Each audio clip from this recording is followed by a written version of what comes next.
The Demonologist, Chapter 2, Art and Apparitions. Incredible as it may seem, demonology and exorcism are still practiced in this modern day and age. Indeed, there are 7 recognized demonologists in North America alone. 6 are ordained clergymen, members of various major religions. The 7th is Ed Warren. Each is unique. All have experienced horrors beyond imagining, and each man lives in constant mortal danger. How did Ed Warren get involved in demonology?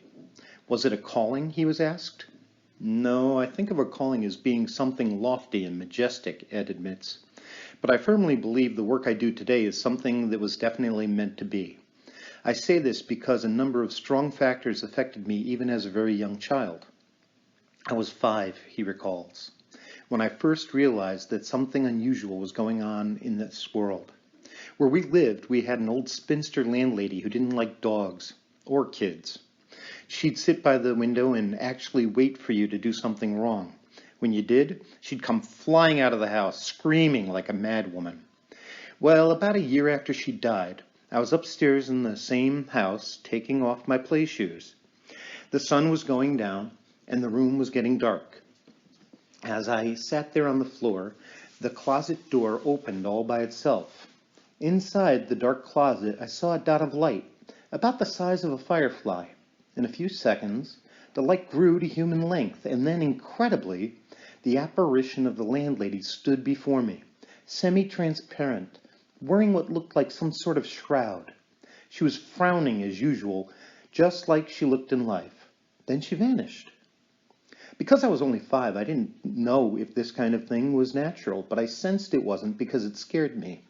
When I told my father, who was a Connecticut state trooper, he told me to forget what I saw and never tell anyone. Well, I never told anyone, but I also never forgot what I saw. As Ed grew older, the search for answers about such strange goings-on became an intellectual quest that formed the basis for his later career. Being a perceptive child, he wanted to know why these strange things went on around him, and whether other people had experiences similar to his own. At the same time, I spent my childhood in a haunted house. I attended Catholic school. I was hardly the most religious kid in the class. In fact, I didn't even like to go to church because I had to dress up, Ed continues. Still, when the good priests and nuns in school spoke about spirits and the devil, I, more than others in my class, had reason to listen. Even at an early age, I was trying to figure out the weird incidents of psychic phenomena I saw go on in my own home. My early education, therefore, supplied me with a general metaphysical overview of the world. I didn't know whether that information was true or false, of course, but I remembered it nonetheless. At the same time, other things happened to me as a child. My father was a very devout man who never missed going to Mass a day in his life. Perhaps it was because he saw the uglier side of life every day as a policeman. I do know, however, that my grandfather had a strong influence on my father. My grandfather was a very pious, very devout man. When he died, he bequeathed his life savings to the church we attended to buy a stained glass window with the figure of St. Michael in the center. As a child, I used to go into the church and look at that big, beautiful window with the sun streaming through it and wonder who St. Michael was. Today, of course, I know a St. Michael the Archangel who drove Satan from heaven and is the patron saint of the exorcist. One of the most perplexing things to happen to me as a child, Ed resumes, was that I would have dreams of a nun coming to speak to me. It got to the point I told my father about this woman and described her in detail. That woman, my father said one night, dumbfounded, was your aunt. I'd never met my aunt. She died before I was born. I was told she'd been a nun who had gone through incredible physical sufferings. My father often called her a saint for want of a better term. During one of my dreams, she told me something that took on meaning only when I grew up. Edward, she said, you will tell many priests the right road to go down, but you yourself will never be a priest. Well, I'm not a priest today, but I do work closely with them and tutor those who've been assigned to work in the area of demonology and exorcism. So, in all honesty, my work is not a calling. Instead, I'd say I'm simply living out my destiny. Meanwhile, barely 3 blocks away from her future husband, Lorraine Moran was growing up as an intelligent, precocious young daughter in a dignified Irish family. Yet she was a girl with a true sense of the beyond, for Lorraine was born with the gift of clairvoyance, the ability to see beyond physical time and space. I didn't know I had an additional sensibility, Lorraine recalls. I simply thought everyone had the same God-given senses. You know, she jokes. All 6 of them. Well, I found out differently when I was about 12. I was attending a private all-girls school then. It was Arbor Day, and we were all on the front lawn, standing in a circle around a shovel hole in the ground. Well, just as soon as they put the sapling in the ground, I saw it as a fully grown tree. I looked up into its massive branches, filled with leaves blowing in the wind, with no idea I was experiencing second sight. The nun standing beside me prodded my arm and said in her usual stern way, "Miss Moran, why are you looking up at the sky?" I told her I was just looking up into the tree. "Are you seeing into the future?" she asked me just as sternly. "Yes," I admitted. "I guess I am." Well, that did it. I was immediately sent off to a retreat home for the weekend.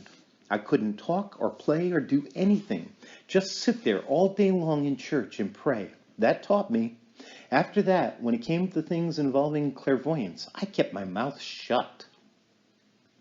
In retrospect, Lorraine's experience at Arbor Day served to channel her abilities toward the good, toward becoming a tool that would eventually help many thousands of others.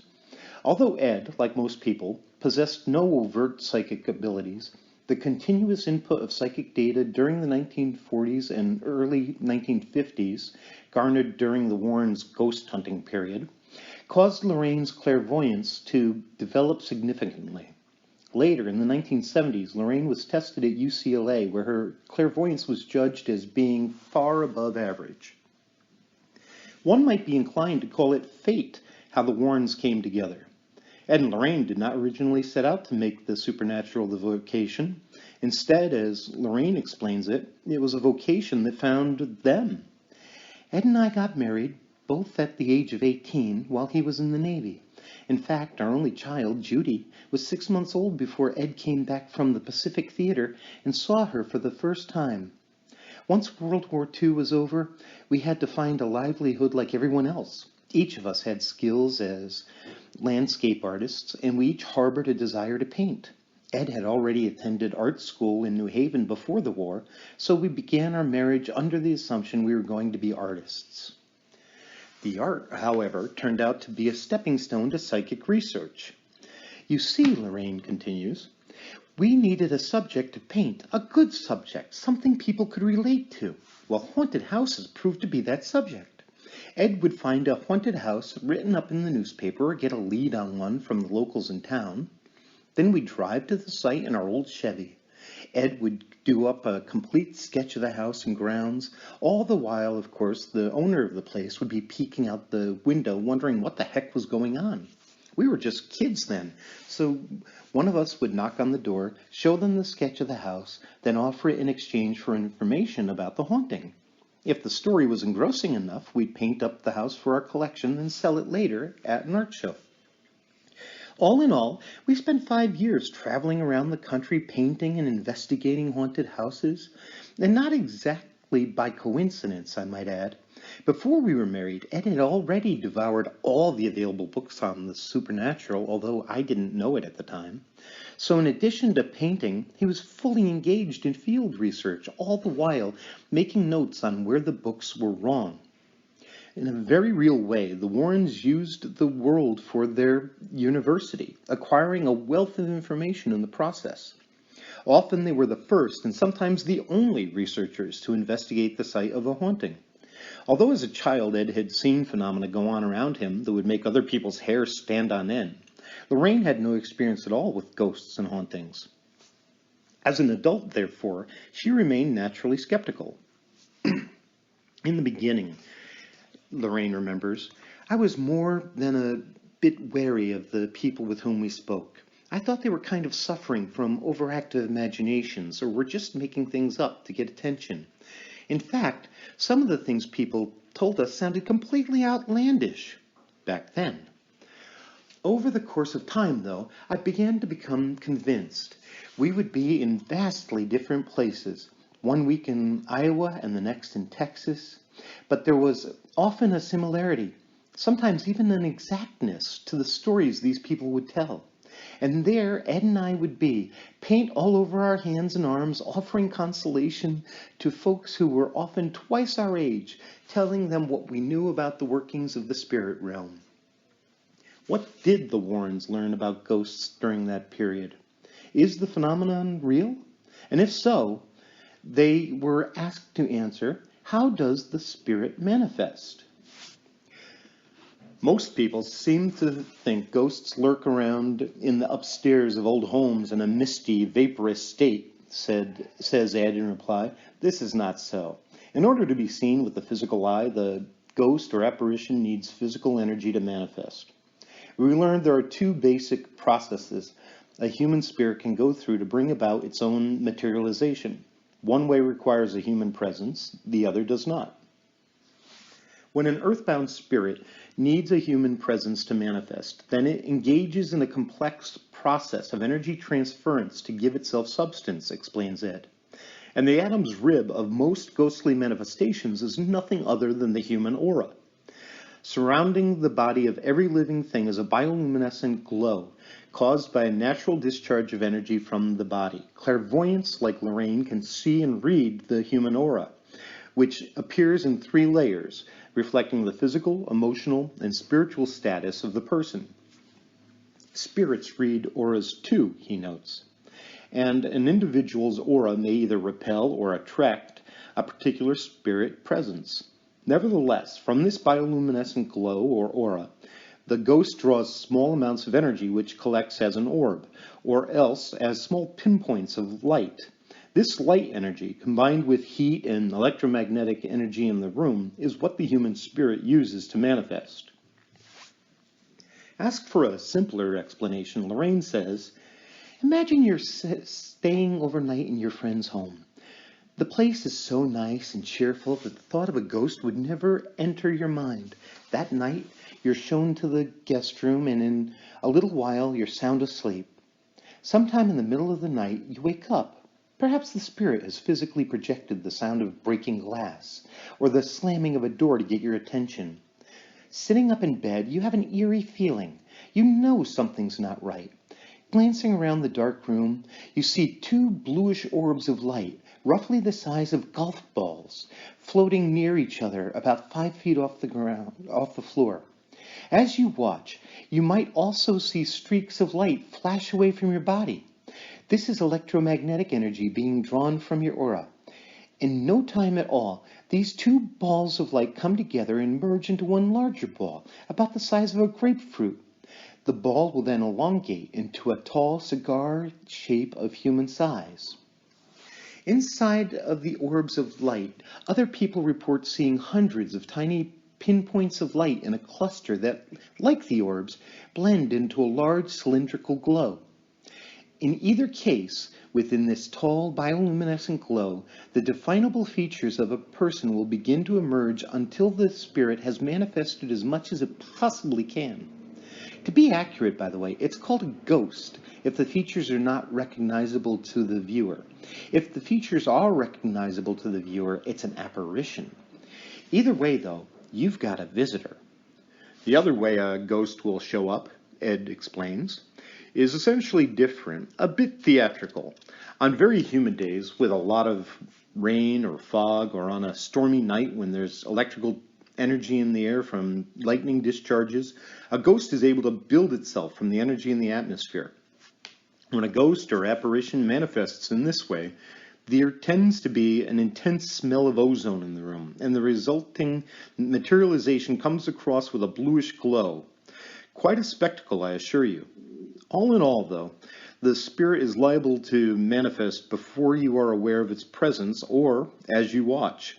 The important point is that in one case, the spirit requires a human presence to materialize, while in the other, only Mother Nature is needed. But a ghost certainly does not have to manifest in order to be there, because it's not intrinsically a material entity. The ghost will already be there. It manifests simply to verify its presence to those in the physical realm. How a ghost manifests is one thing, but how it looks to the individual is something else again. Why are some ghosts headless or disfigured? The ghost's appearance, Ed states, depends entirely on how that particular spirit determines to project itself, or how it sees itself in its own mind. This is why encounters with earthbound spirits are not always easygoing, passive affairs. Tragedy comes in many forms, often accompanied by violence, and an individual's last thoughts tend to dominate the mind of his spirit after physical death. Thus, the ghost will often manifest as a grotesque spectacle, representative of the manner in which it died. Furthermore, a person who meets a tragic end often carries a negative attitude into the afterlife, many times blaming God for his troubles. Consequently, some spirits are mean. And contrary to what people may think, a spiteful ghost can bring about physical and psychological effects that can lead to illness, injury, or even death. Psychologically, oppression by human spirits can result in unshakable depression, unpleasant habits like drinking or insomnia, even impulses toward suicide. Physical effects can range from lingering illnesses to jabs of acute pain that have no medical origin in the body. At least half the people who call on Ed and Lorraine Warren each year have never had anything to do with spirits or the occult. Rather, they tend to be normal, everyday people who inadvertently walk into situations where spirits were active before they arrived. This happened in Amityville, where the Lutz family lost a good deal of money and suffered emotional catastrophe as well. Some buy haunted cars and then find themselves being oppressed to recreate tragic accidents. Still others find themselves being uncontrollably possessed by a spirit of someone or something that is distinctly not them, and often the most unsuspecting of people will fall prey to spirit phenomena. This is precisely what happened at West Point. It was October 1972. An officer at the United States Military Academy telephoned the Warrens a day before they were scheduled to present a general lecture to the cadets there. Though the officer's comments were deliberately vague, he nonetheless told the Warrens that a curious security problem had arisen, and he wanted to know if they'd be willing to help in a professional capacity before they lectured the next day at the point. Without probing, the Warrens agreed to lend assistance. "Good," the relieved officer said. "I'll send a car for you tomorrow at 3 p.m. The following afternoon, a shiny black limousine bearing government plates pulled up outside the Warrens' front door. Ed and Lorraine, dressed in evening clothes for the lecture, slid into the roomy back seat. The chauffeur, an Army staff sergeant, told them the drive would take about 1 hour, but volunteered no other information. Moving north along the Taconic Parkway through occasional snow showers, the limousine nevertheless kept up a steady pace of 60 miles per hour. Travelers along the highway peered inside the car while the Warrens wondered what kind of security matter had led the government to call them. A little past 4 p.m., they entered the gates of the United States Military Academy.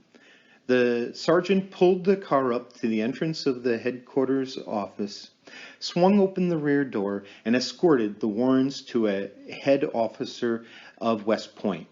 Major Donald Wilson, an orderly, good-looking man, offered Ed and Lorraine a seat in his office. He then briefed them on an already prepared schedule: dinner with the officers of the faculty at 6, followed by a general lecture to all classes at 8. One more thing. For the next few minutes, Major Wilson went on to explain how an unaccountable breach of security was occurring in the home of one of West Point's officers. Naturally, the military police had already been over the problem, but to no avail, he conceded. Matters had only gotten worse.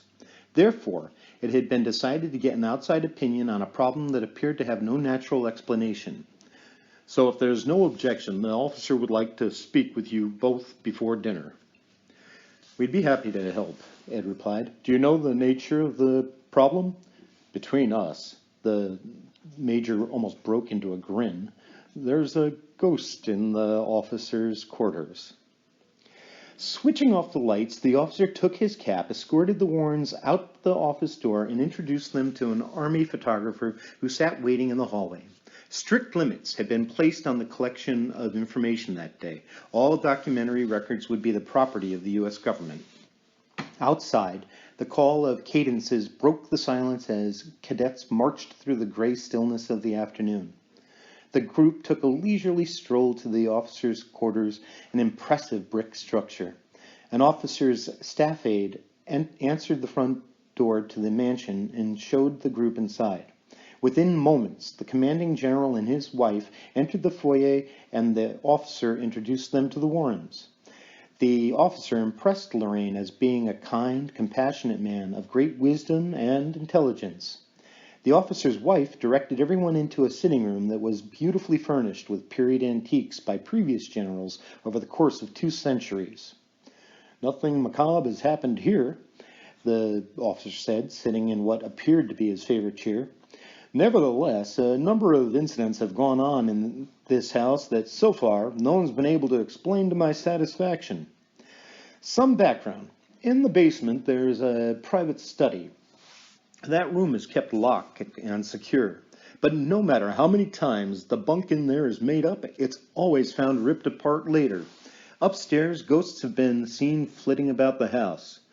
These I haven't seen, but they've been reported for years, and apparently they go with the billet. Now, I wouldn't mention any of this, except that we have an unusual, persistent problem.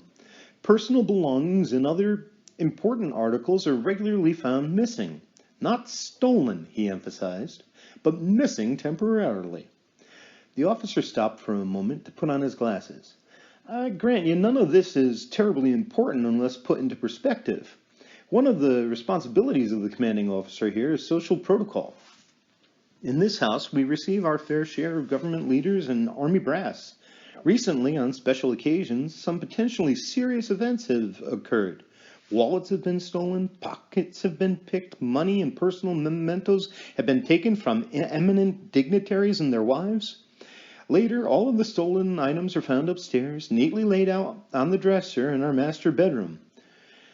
The Warrens sat mum, taking in the unique nature of the problem. "This foolishness cannot continue," the officer said forcefully. "Yet we know that no person has committed these actions. So my question to you, Mr. and Mrs. Warren, is the following. If this is a ghost, and I stress, if it is, then you tell me, can a ghost manipulate physical objects?" "Yes," Ed answered, "it can, providing the objects are of no significant weight, such as the ones you described." "All right, then," the officer said. "Does this sound like a ghost to you?" "Based on what you say, yes," Ed answered. "In fact, it's quite probable that a human spirit is at work here because the items did not disappear completely." Taken aback by the reply, the officer looked at Ed for a moment. "Would you be able to tell if there's a ghost in this house that steals wallets?" Lorraine saw this as her opportunity to reply. "Sir, I'm a clairvoyant. The best thing would be for us to walk the house. This would allow us to determine if, in fact, a spirit is causing the disturbance. It's the best test." The officer and his wife agreed, and the group rose to their feet. Ed and Major Wilson headed for the basement with the key to the downstairs study. As usual, the bunk was torn apart as though somebody had been sleeping in it, yet nothing else was disturbed. They closed up the room and headed back upstairs. In the first-floor kitchen, Major Wilson showed Ed a cutting board with a wet spot on it. "It's almost dry," he told him, "but every afternoon it gets wet again." Elsewhere, accompanied by the officer and his lady and his wife, Lorraine stood with her eyes closed in the center of the downstairs rooms, beginning with the sitting room, trying to perceive any invisible presence. Nothing was apparent on the first floor, although Lorraine found herself somewhat transfixed in one of the mansion's back bedrooms. "This room," she said. "This room right here is where John Kennedy stayed whenever he visited the point. The vibrations in here are truly beautiful." A bit amazed, the officer's wife told Lorraine that she was right. This was the president's bedroom. He couldn't climb the stairs because of his back. After leaving the first floor, the officer's wife led the way up a banistered staircase to the second floor. In each room, Lorraine picked up impressions of the powerful individuals who had spent time in the house, but hardly any sense of a mischievous spirit. In one upstairs bedroom, Lorraine again paused for long moments. An elderly woman spent a long time in this room, she mused. The woman would often stand by that open veranda and look out to a field. Lorraine walked to the window. In the distance, she saw the cadets standing in formation on the parade ground. Then she turned back into the room. This was a very wise woman who shared a burden with a man in her life. She counseled him, but the man was not her husband. The man was Douglas MacArthur, said the officer. The old woman is his mother. This was Mrs. MacArthur's bedroom when her son was superintendent here. The upstairs group then walked back down to the sitting room, where everyone met once again. After walking the whole house, Lorraine admitted, I did not feel the presence of anyone who would be responsible for causing the phenomena that you described. On the other hand, it is possible that a spirit has deliberately avoided us. Is there any way of finding that out? Asked the major. Yes, answered Lorraine. This could be determined in a trance state. A concerned expression crossed the major's face. Does this mean we have to hold a seance? No, she laughed. I just have to sit down sometime this evening, once the hubbub and vibrations of the day have died down. With Lorraine's consent, it was decided to hold a gathering in the mansion after the evening lecture. If the problem could perhaps be solved once and for all, it was at least worth a try. At a cordial dinner held at 6 o'clock that evening, the Warrens were introduced to officers of the West Point faculty, who, with their wives, proved extremely curious about the whole subject of the supernatural. At 8, Ed and Lorraine presented a general lecture on spirits to a wide-eyed Army audience. The Warrens illustrated their talk as usual with slides of ghosts, apparitions, and other unusual phenomena, which brought the customary response of oohs and wows. Although the lecture was received with enthusiasm, none of the cadets thought for a moment that such things could go on at West Point. During the question session at the end of the lecture, a young lady in her 30s stood up and told the Warrens that she felt it was a good time to say something she'd been carrying around with her all her life. She wanted everyone to know that what the Warrens were talking about was true. These unusual things do go on. Her father was the flight leader of that squadron of fighters lost over the Bermuda Triangle in 1945, and he never returned home. And the other men were really lost at sea. And though people might like to think it's some sort of hoax, it isn't. When she sat down, the entire audience spontaneously erupted into cheers and applause. Seeing this as the perfect opportunity to end the lecture, Ed saluted the cadets and bid everyone good night. 5 minutes later, the Warrens were on their way back with the officer, plus a private group of other officers and their wives whom the Warrens had met at dinner. Lorraine explained to the major that she felt Mrs. MacArthur's bedroom was the most favorable place to attempt communication. The major, in turn, told Lorraine that the officer and his wife had to depart for New York by helicopter at 10, though elsewhere on campus they would stop by the mansion before leaving. Fair enough, she replied. Upon being met at the front door by a staff aide, the group made its way upstairs to the MacArthur bedroom, where the officers and their wives found seats on the floor. Lorraine sat on the bed. A bed, notes Lorraine, where people spend a third of their lives sleeping is an excellent source of vibrations. All lights were turned off but one, and Lorraine closed her eyes. I see a black man approaching, she soon said, speaking out loud like a newscaster. He's wearing a dark uniform with no braid or decorations. This man is with us now. Our eyes darted around the room, but no such figure was visible. This man is overtaken with a sense of fear, guilt, and lack of acceptance. He feels very sorry for something. Lorraine stopped, her body tense, her arms straight out before her. He's speaking to me now. He tells me that he has been accused of murder. His cell is in the basement, but the army has exonerated him of that murder. He is very, very sorry, and he cannot help his sorrow any longer. This is why he's been taking wallets. He wants the army to know his sorrow." Everyone in the room sat silent, waiting to hear more. "What is your name, young man?" Lorraine asked. "Tell me your name." "He tells me his name is Greer. He spells it Greer. What is the date?" It's the early 1800s. He doesn't know the date anymore. He says he just wants his sorrow to be understood. He wants to know who I am." Lorraine, deep in trance, began to bend forward. Ed told her to lean back. "Mr. Greer," she said, "I've been sent by the army to find out your problem. No, Mr. Greer, you are not held in dishonor," she said in an apparent reply. "Your exoneration was for a purpose. It is on the records that the death you caused was not a murder. Your exoneration stands. Listen to me, Mr. Greer. Your sorrow is understood by the army, but it is only proper that your sorrow be over. There's nothing we can do for you. You're holding yourself back. You must exonerate yourself. Enough time has passed. It's now the 20th century. This is the 1970s. You do not understand the present day.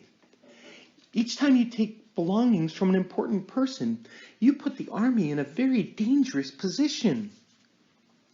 He tells me he has no more need to do this. He feels confused. He wants to come back to life." Lorraine's arms slackened. Then she began to drift away from the trance. "Lorraine," Ed said forcefully, "stay with him. Try to send him on." Lorraine sat silent for a long moment, and then again spoke. "To live again, Mr. Greer, you must go to the light. It's time for you to surrender yourself and begin again. Everyone must do this. Focus on the light and step into it. Go to your friends and family. Go to the light, Mr. Greer. Focus on the light and be drawn toward it." Lorraine suddenly snapped awake, her eyes wide open. "He's gone. I lost him," she declared. The lights were switched back on as the officers and their wives rose to their feet, speaking in anxious, hushed tones. Lorraine, standing in the center of the group, gave a complete description of the man and said at the end, Greer had simply vanished. Shortly thereafter, the entourage made its way downstairs and left while the Warrens and the Major waited in the sitting room. A few minutes later, the officer and his wife arrived. Lorraine briefly reviewed the communication she'd had, noting in conclusion, "I didn't get the impression that Greer really wanted to be here. In a way, I think he was just waiting to be dismissed. After this, I seriously doubt that any more pockets will be picked. But if it does happen again, please let me know. There are things I can do at a distance." "That's very nice of you," said the officer. "However, there's one small item. No black man has ever served at the point until this century. But I promise you, the Major will have this matter checked out completely in the next few weeks." As they spoke in the foyer, a helicopter could be heard descending outside. It was time to go. After an exchange of gratitude and farewell on the front steps, the officer and his wife crossed the lawn and boarded a large service helicopter bound for New York. The Warrens slipped into the back seat of the waiting limousine, wondering if Greer had indeed ended his travail of over a century. A few weeks later, while lecturing at Boston University, Ed and Lorraine were called from the stage to take a telephone call from West Point.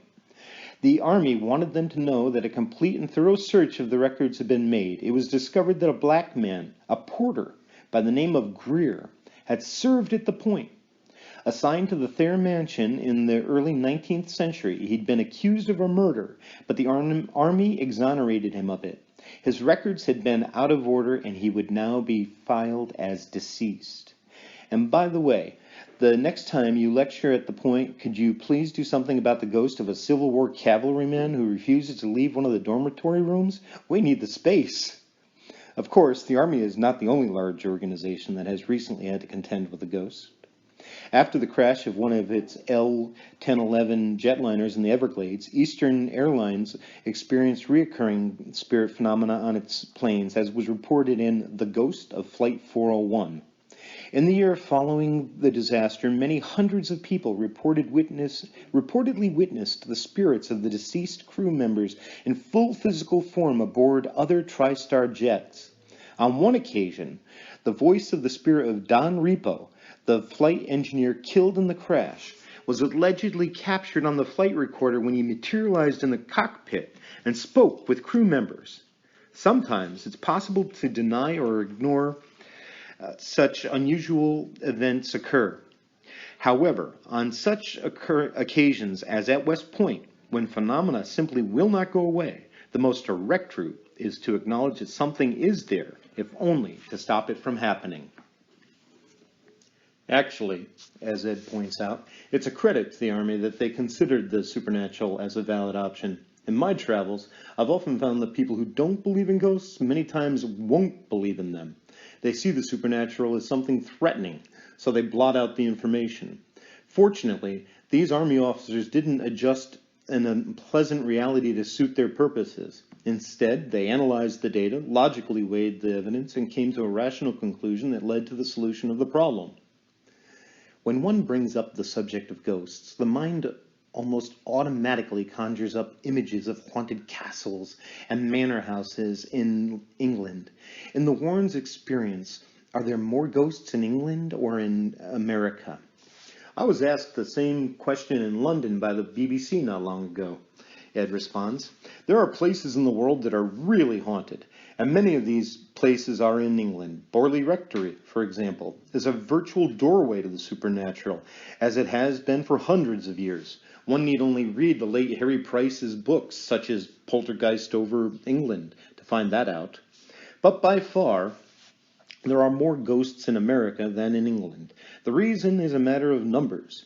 Although the day-to-day level of spirit activity is about the same the world over, there are simply more people in America. In other words, where there's a large population, there's a greater probability that some of them will get caught up in the ghost syndrome when they die. Where in America would a person be most likely to encounter a ghost? In terms of physical places, Ed replies, we found that one is most likely to confront a ghost in old, isolated buildings, farmhouses, or older brick homes built near the sea during the colonization of America have the greatest potential for being haunted because of the generations of people who have lived and died there. But ghosts don't appear only in haunted houses. For example, recently a number of people around here, including our assistant Judy, commented on seeing an old man in a trench coat pacing out in the road at night in front of our house, though he disappeared whenever anyone got close. It turned out that a few days before, a young man brought up some jagged parts from Flight 401, then that jetliner that went down in the Everglades. The very moment he handed the first part to Lorraine, the young man standing next to her saw the apparition of Don Repo, the flight engineer on the jet. It was the same man who had been seen on the road. He was pacing and waiting because, as coincidence would have it, we were meeting with relatives of his family later that week, at which time Lorraine saw him and another apparition present during the entire length of our discussions. By the way, I should also mention that the name Stewart, or Stuart, came through to Lorraine the minute she began psychometrizing the 401 parts. The answer opened the door to even deeper questions. Why does the phenomena occur in the first place? Is there some reason why one person will become a ghost and another won't? These are the sorts of questions Ed and Lorraine are able to answer in intricate detail.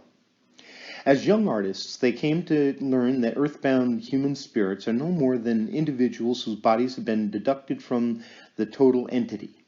Caught up in a confused state of mind, such unfortunates possess life but no body.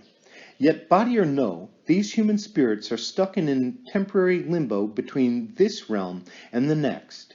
Factors have somehow conspired to prevent the spirit from making any onward progress. The ghost syndrome, Ed explains, is caused by a tragedy in the life of an individual where death occurs suddenly or under very traumatic circumstances. Less often, the ghost will linger because of an unusually strong attachment to things of this world. But in either case, the earthbound spirit identifies with this realm rather than the next.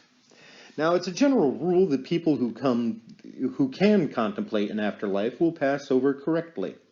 However, the mind of the earthbound spirit tends to be rigidified in a particular state of emotion. Deep down, the spirit seeks resolve, of course, but it is so caught up in its own trauma and misery that nothing makes sense to it except the contemplation of its own emotional state. Many times, the ghost isn't even aware that death has taken place. This is because the individual, as a ghost, no longer has the same awareness it had as a flesh and blood person. When communication takes place, you often have to tell them, in fact, you've got to convince them they're dead, that they've been disassociated from their physical body. The mind, you see, is unaffected by the advent of death. So if death comes suddenly or in the midst of emotional trauma, the spirit gets caught up in a state of unresolve. This is why spirits linger, sometimes for ages. Time is not a factor with spirits. They live in a sort of perpetual present. It is wisdom and realization that allows the human spirit to progress successfully.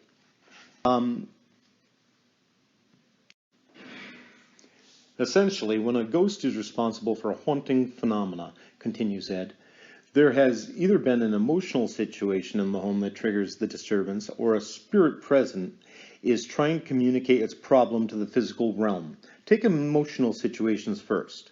People often wonder why 2, 3, a dozen families will live in a house, but only one person or family will experience spirit phenomena. The answer is that an emotional interlink has usually taken place. For example, you have an old house in which someone committed suicide 100 years ago. In the meantime, a half dozen families may live there and never once experience anything strange. Then one day, in moves someone who's also bent on self-destruction. Immediately, activity starts up.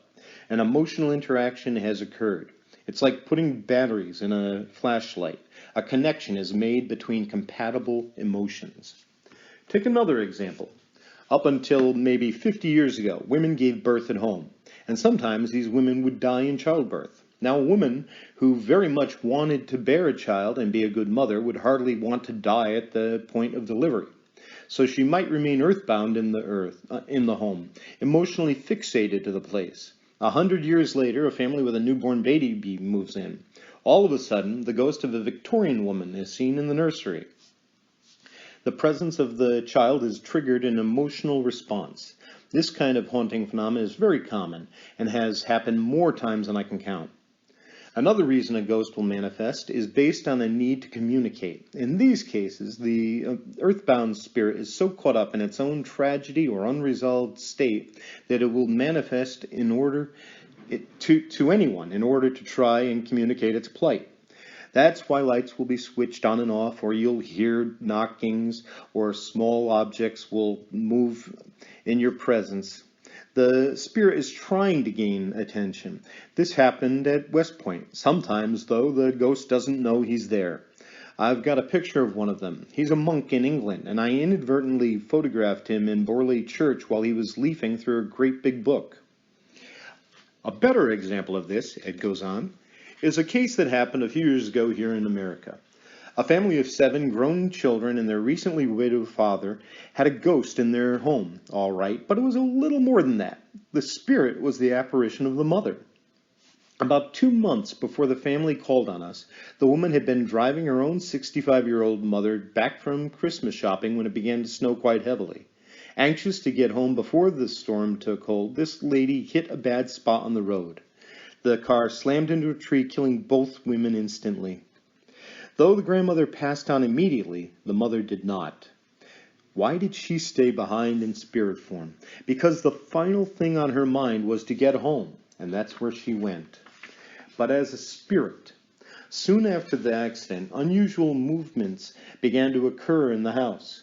After a few months, it became apparent that the source of the activity was the mother's spirit.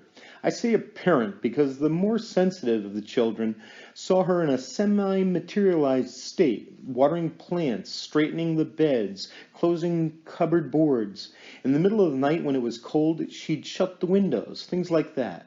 In her new state of awareness, this woman was totally unaware that she was now discarnate. How could a person be oblivious to being a ghost? Well, it's a lot like an amputation. The person may think his amputated leg is there when it's not. For the ghost, it's the same thing, only in the spirit's case, the whole body is amputated away. Nevertheless, in that case, I had to use a deep trance medium to communicate with this woman, it concludes. It was a long, emotional sitting. At first, I got the "not me, I'm not a ghost" routine, because she naturally refused to accept the fact that she was dead. Eventually, though, that afternoon, we were able to get the woman to transition correctly as a spirit. The phenomena in the house is stopped immediately, of course. To some, it might seem cruel to send this woman on, but the human spirit is no pet. Therefore, it was imperative for this woman to know her condition. Otherwise, in the future, when the family moved away or also died, she'd still be fixed in her earthbound state. Once again, tragedy and unresolved are the watchwords of the ghost syndrome.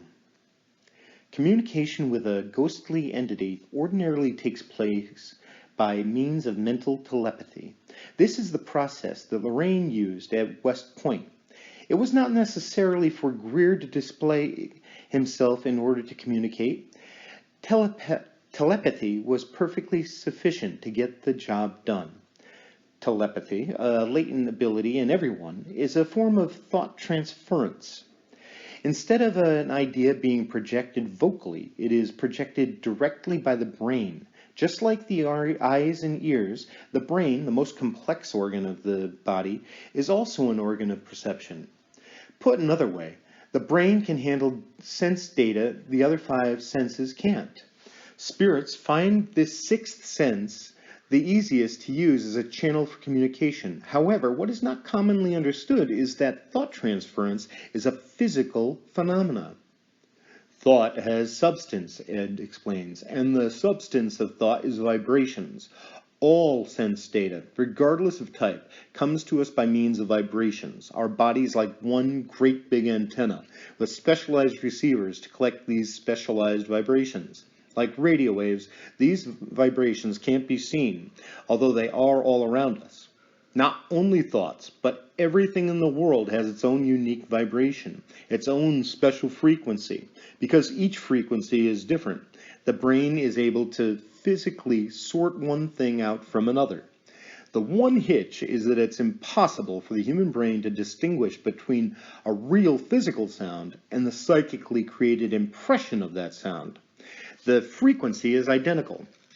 So when a ghost communicates by telepathy, it is no more or less than the transfer of vibrations from one mind to another.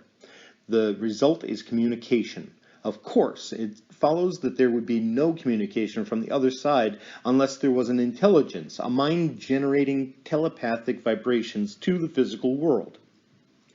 As young artists, Ed and Lorraine discovered that much of the phenomena in haunted houses could be attributed to the workings of earthbound spirits. They learned in time that these discarnate entities, though sometimes responsible for frightening phenomena, did not really exist for a sinister purpose. Furthermore, despite the strange activity these earthbound human spirits were able to bring about, they did not have truly mysterious powers. In some rare cases, however, it was evident to the Warrens that there was another category of phenomena altogether. Forces active in these homes had powers that were truly mysterious. Many times, said Lorraine, we would arrive at the site while the disturbance was still occurring. We would see the activity ourselves firsthand. But most of all, I'd have to say the deportment of the people told the real story. We'd go into a home, and the family would be frightened senseless from what they'd seen or experienced. In those days, too, there were few, if any, institutes or agencies for people to call on. So many times these families would have to weather these incredible assaults by malicious spirits alone. By the time we arrived, they'd often be worn out, spent by the unrelenting phenomena going on around them. And though many of these folks were being harassed half out of their minds, a lot of them didn't realize that spirits, not to mention demonic spirits, were often responsible. There was nothing debatable about what was happening to these people. They were under siege. Ultimately, what Ed and I got out of these early experiences was an understanding that there was a spirit behind the phenomena, but that spirit was far worse, far more threatening than a mere ghost. A ghost is essentially a passive entity with limited powers and abilities. Usually it will manifest as random attempt to communicate and then dissipate from view. It works out to a cycle: manifestation, communication, dissipation, states Ed. And other than make itself known, the ghost only rarely does anything. We came to find the ordinary earthbound human spirit to be a loner, caught up in a personal problem, seeking resolve to its primary nature. The ghost behaved in predictable ways, either wanting to communicate its plight or be left alone to contemplate its own misfortune. However, these other cases bore no markings whatsoever of the earthbound spirit. The enormous upheaval, the negative phenomena, the shock and terror indicated that something else was at work. In the worst cases, the Warrens walked into situations where things would be running completely amok, whereas a relatively docile human spirit might levitate a pencil or break a cherished teacup. Here the whole house would be ruined in a deliberate, orderly way. Not infrequently, people in the home would be attacked mentally and physically. At first, the Warrens attributed these disturbances to gangs of spirits, perhaps marauding after death, as they once had on Earth. But this hopeful explanation never bore out, for this was a phenomena with a purpose. Something that was possessed of a mysterious intelligence, something that bespoke of an absolutely wicked wisdom. While a ghost would manifest at any time, day or night, this species of phenomena occurred most frequently in the absence of natural light. Disturbances tended to begin after sunset and end before sunrise. And unlike the ghost, which requires light energy to manifest, this thing was black when visible to the human eye and desisted in the presence of light. It came in a large, formless mass, typically described by witnesses as blacker than natural black. Moreover, everything associated with the spirit was terrifying and negative, quite distinct from a ghost, which would vanish if fear was aroused. This spirit only intensified in an atmosphere of fear. Its arrival was accompanied by a sense of utter terror and foreboding. An undeniable sense of evil and wild animosity would fill the room.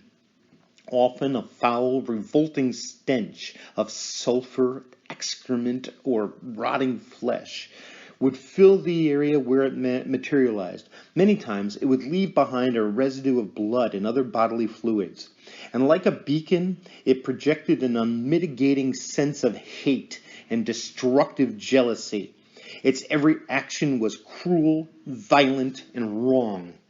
Furthermore, the Warrens noticed, when these bizarre entities were present, they played dirty, using foul language and caused injury. In case after case, the phenomena the Warrens came across bore the same foul, terrifying imprint. What was this depraved force of hate and violence? Eventually, however, they no longer needed to guess, for to make itself known, this spirit often left deliberate, forthright clues: upside-down crosses, piles of excrement, pools of urine. Indeed, it often boldly wrote what it was, usually on mirrors, backwards, from right to left. Maybe demonic written backwards, or more straightforwardly, death to God. When it didn't scrawl blasphemies, said Ed, then it would scribble debasing, vulgar obscenities. The only time I saw these filthy markings, I thought someone in the house had a really sick mind. Naively, I tried to wipe these graffiti off the walls and mirrors so that Lorraine wouldn't be exposed to them. But no sooner did I wipe them clean than they'd appear again in front of my eyes. It soon became apparent to me that this wasn't the work of human beings or human spirits. At first, Ed admits, the whole concept of demoniacal phenomena was incomprehensible to me, as I'm sure it would have been for anyone caught up in the same situation. Yet it was also apparent to me that these disturbances were totally unlike those brought on by earthbound human spirits. Not only did these entities write on walls, in rare cases they even spoke, with a physicalized voice. Still, neither Lorraine nor I could accept it. These consistently negative powers were so powerful and menacing that we did our best to avoid them in our work. Just to be in the vicinity of the phenomena was emotionally abysmal. Although I knew we were making real progress categorizing the behavior of the earthbound human spirits, this was something we never planned on. For Ed Warren, discovery of the demonic realm was not some endpoint in an overblown religious quest. He had not gone out in the world and found demons to suit his fancy.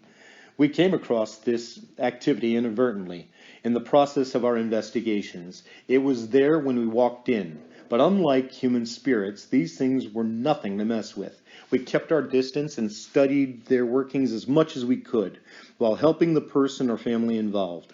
Only later did we find out how viciously these inhuman entities attacked any religious emblem, and then how grave a problem the demonic really is to the pious clergy. Could the Warrens' religious beliefs possibly affect what they see? It rather seems that a person would be more prone to perceive supernatural activity if he or she believed in it first. That sounds reasonable, Ed agrees, but what we've seen in our work couldn't have been influenced by what we believe. We have no reason to put our thumb on the scale. We're not Bible thumpers, we don't charge money for our services, and we're both physically and mentally fit. You have to understand that we are called in by other people who are already experiencing troublesome activity. Their children have suddenly begun acting peculiar, or things are flying around the house and they won't know why it's happening or how to stop it. So eventually these people call on us for help. When Lorraine and I get there, it's after the disturbance has erupted, not before, at which time we do our best to identify the source of the disturbance and act accordingly to stop it, or bring in someone who can. These days, said Ed, people who aren't familiar with the problem like to philosophize about the demonic as being a purely psychological event, or say it's not even there at all. But these people have never witnessed the phenomena themselves, or they would not make such empty statements. Just once, they need the experience of walking into a home where these inhuman spirits have manifested. Outside, neighbors will be milling around on the sidewalk. They instinctively know something is wrong. When you go inside, the family is liable to be sobbing or huddled together in terror, totally petrified from some horror they've been through. Their clothes could be half torn off.